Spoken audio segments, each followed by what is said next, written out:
Ugh, there's almost nothing more frustrating than seeing that check engine light suddenly pop up on your dashboard, right? It's so vague, a little worrying, and you just know something is up.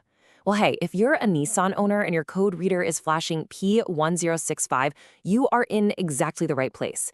In this explainer, we're going to break down precisely what that code means and walk you right through how to fix it. So, you've got the code. But what is your car actually trying to tell you with that little light? You know, that light is a signal, and P1065 points to a very, very specific issue inside your car's electronic nervous system. So let's get straight to the answer. All right, let's dive in. Code P1065 isn't just some random one-off glitch. Nope. It's a specific alert coming directly from your car's main computer, and it's warning you about a problem that could actually impact your Nissan's performance and even its dependability down the road. And here it is. This is the culprit. Code P1065 means your car has found a problem with something called the PCM backup circuit. Now, I know what you're probably thinking. What in the world is a PCM backup circuit? Don't you worry, we are going to demystify that for you right now. Okay, so to really solve a problem, you first have to understand the parts involved, right? And the main character in this whole story is the PCM, which stands for the Powertrain Control Module. The easiest way to think about it, it's basically the brain of your entire car. So the PCM is the car's master computer, and its backup circuit is a super important failsafe. Think of it kind of like a backup generator for a hospital. It's designed to kick in and provide power to preserve all the vital memory if the main power supply ever fails. So code P1065 is basically the PCM itself raising a little flag and saying, hey, I've just run a self-check, and my own safety net has a hole in it. Now, the PCM isn't just checking this backup circuit randomly. It runs this diagnostic test, called the Comprehensive Component Monitor Test, at very specific times, like when you turn the key in the ignition or while the engine is actually running. So if you're seeing this code, it's because the PCM found a fault during one of these active self-tests. Okay, so we know what the problem is, but we still don't know why it's happening. In this next part, we're going to play detective. We're going to line up all the potential suspects, from the circuit to the PCM itself, and map out the exact solution for each one. We're really looking at three main possibilities here.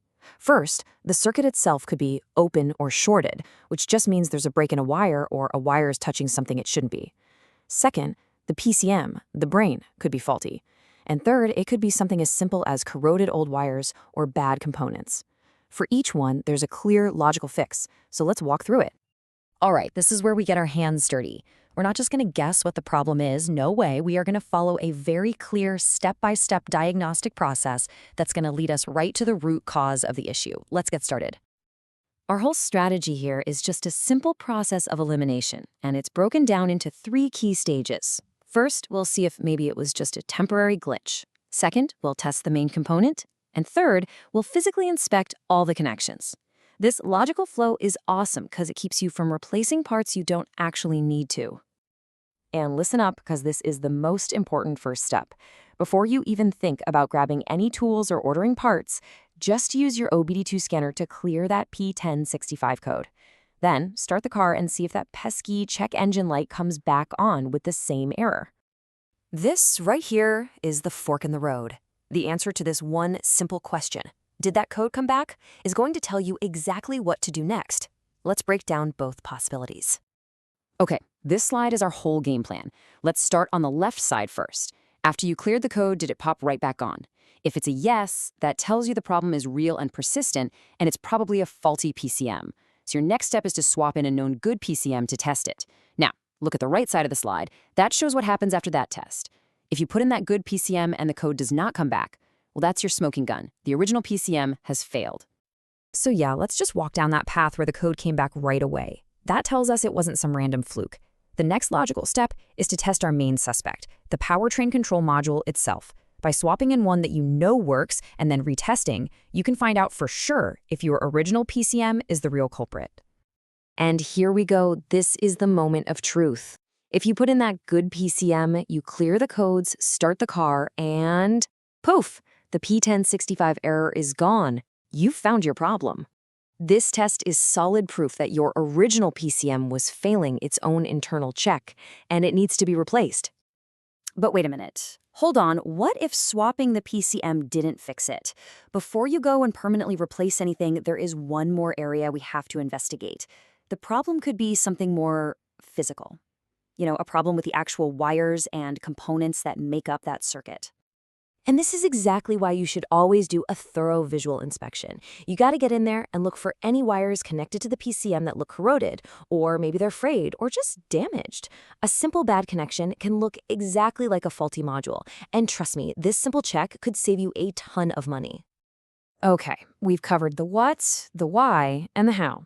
So let's wrap all this up and boil everything down into a few key takeaways to make sure you're ready to get back on the road safely and with confidence. Here it is, your entire action plan on one slide. P1065 is a PCM backup circuit issue. Your first move is always to clear and retest. If that code just won't quit, use a known good PCM to pinpoint the problem. If that makes the code disappear, replace the original. And no matter what, always give the wiring a good, thorough inspection. And here's why all this matters. This isn't just about turning off some annoying light on your dashboard. It's about making sure the brain of your car has its proper safety systems in place. Fixing this is absolutely essential for the long-term health, performance, and reliability of your vehicle. So whether you're planning to tackle this job yourself or you just want to walk into your mechanic shop armed with knowledge, you now have a super clear understanding of Nissan code P1065. It's a logical process, and now you have the map. You've totally got this.